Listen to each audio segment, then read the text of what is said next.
Gold hub తాకట్టులో ఉన్న బంగారాన్ని విడిపించి కొనబడును. అదే రోజు ఆన్లైన్ ధరకు కొని డబ్బులు ఇవ్వబడును. నమస్తే, వెల్కమ్ టు మనం టీవీ. మనం ఉన్నది మన కోసం. నేను వలి. ప్రస్తుతం నాతో పాటు స్టూడియోలో ఉన్నారు ప్రముఖ పొలిటికల్ అనలిస్ట్ డివి శ్రీనివాస్ గారు. వారితో మాట్లాడదాం. డివి శ్రీనివాస్ గారు నమస్తే సార్. నమస్తే.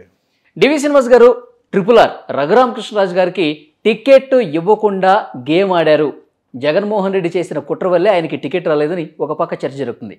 At the same time Pawan Kalyan గారిని పిఠాపురంలో, మంగళగిరిలో నారా లోకేష్ గారిని ఓడించడానికి శతవిధాల ప్రయత్నాలు చేస్తున్నట్టుగా తెలుస్తోంది. అసెంబ్లీలో వీళ్ళెవరిని కూడా, పర్టికులర్గా ఈ ముగ్గురిని అడుగు పెట్టనీయకుండా వ్యవహరిస్తున్నారు. అలాంటి గేమ్ ప్లాన్ జరుగుతుంది, అలాంటి వ్యూహాలతో వైసీపీ ముందుకు వెళ్తుందని ఏమంటారు సార్? అది సాధ్యమయ్యే పనేనా వైసీపీకి? వాళ్ళ ముగ్గురిని అసెంబ్లీలోకి రాకుండా చేయాలని జగన్మోహన్ రెడ్డి శతదా ప్రయత్నిస్తున్న మాట ఏమో కానీ, అసలు జగన్మోహన్ రెడ్డిని అసెంబ్లీకి రానియకూడదు అని వాళ్ళ చెల్లెళ్ళే ప్రయత్నం చేస్తున్నారు. అవును, గమ్మత్తు చూసేవారు.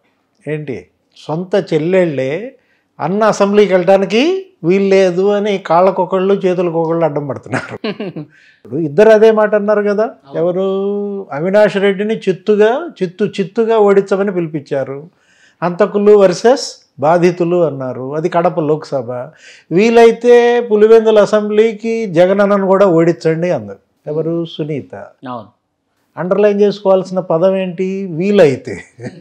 వీలైతే అంటే పాపం చెల్లెళ్ళకి ఇంకా అన్న మీద ప్రేమ ఉంది, కానీ జగన్మోహన్ రెడ్డిని ఓడించాలనే కాంక్ష ప్రజల్లోకి వెళ్తాను. ఓకే. ఇప్పుడు చెరపకురా చెడదు.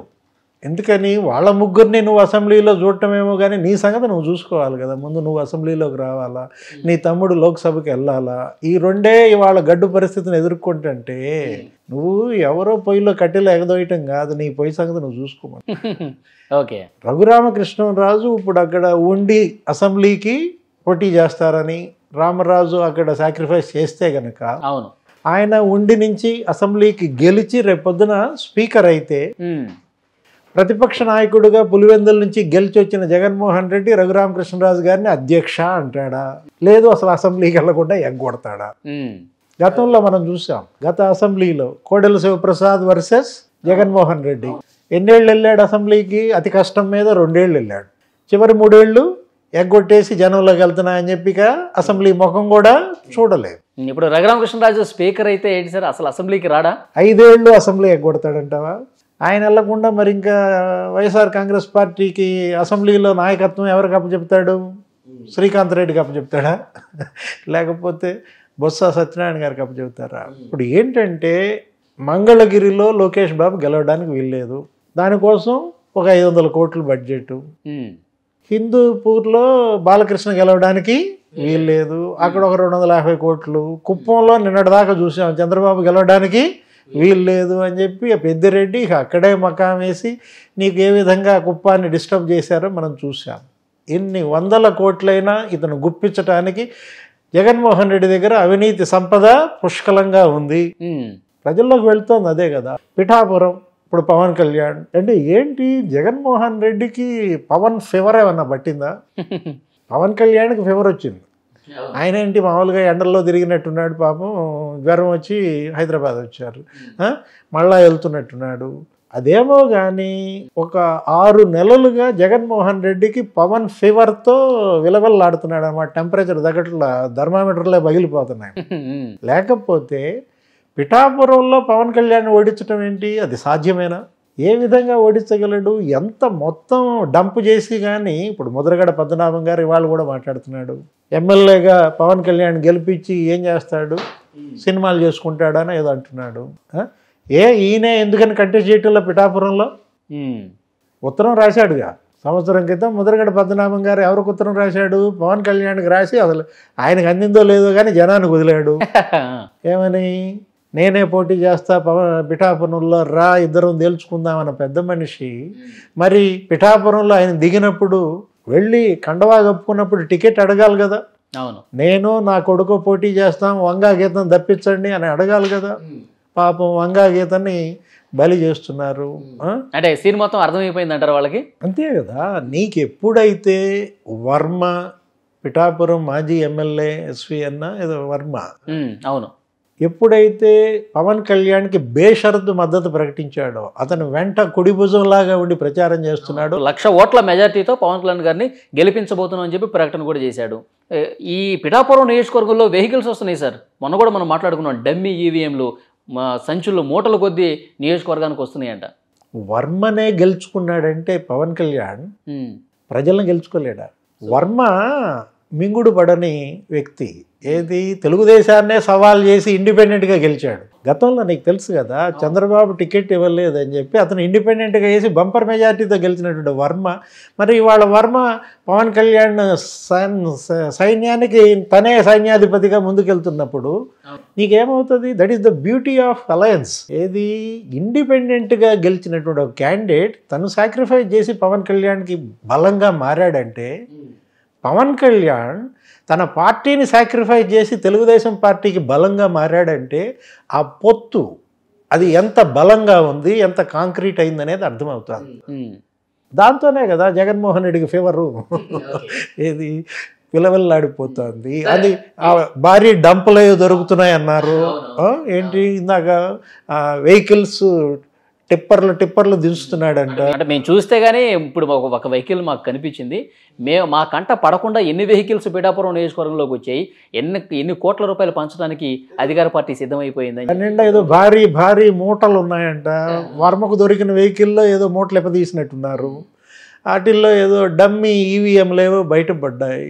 ఎందుకు అసలు ఆ డమ్మీ ఈవీఎంలు ఎందుకు తెప్పించాడు?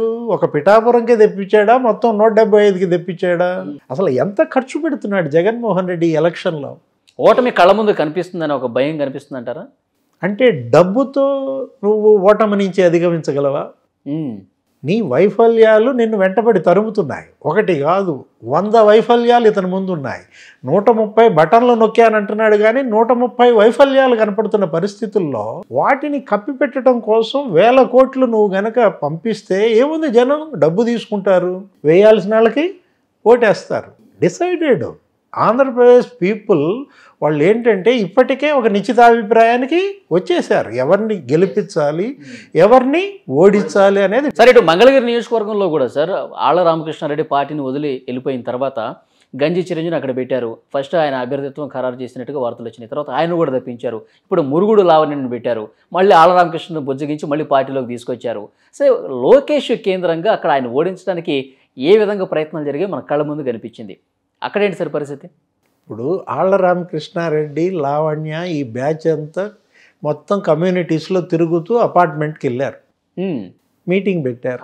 అపార్ట్మెంట్ వాళ్ళందరితో ఒక 150 మందితో కుర్చీలేసి కూర్చోబెడితే అక్కడ ఉన్నటువంటి ఒక లేడీ లేచి, నేను రెడ్డి కుటుంబం నుంచి వచ్చాను, మాది ఇట్లా ఉండవల్లి, గతంలో మా దగ్గర స్క్వేర్ ఫీటు 5,565 ఉంది, ఇప్పుడు స్క్వేర్ ఫీటు 3,000కు కూడా కొనేవాళ్ళు లేరు, మళ్ళా మిమ్మల్ని గెలిపించాలా? ఎవరు వాళ్ళు?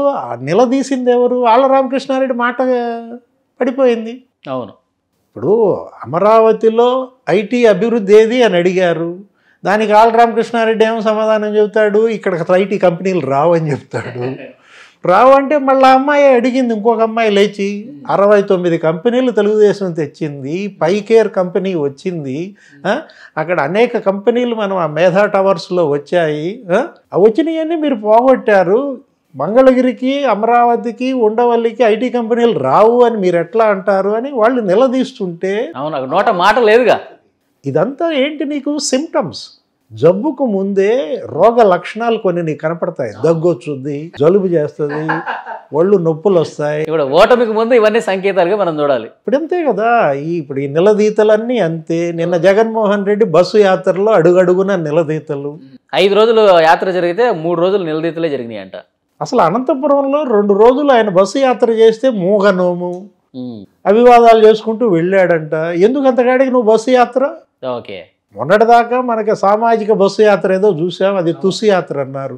ఇప్పుడు సీఎం గారి బస్సు యాత్రే తుస్సు యాత్ర అయిపోయింది. అడుగడుగున నిలదీతలు కనపడుతున్న పరిస్థితుల్లో ఇవన్నీ కూడా ఓటమి యొక్క సిమ్టమ్స్, రాబోయే ఘోర పరాజయం తాలూకు రోగ లక్షణాలు ఇవన్నీ కూడా అనమాట.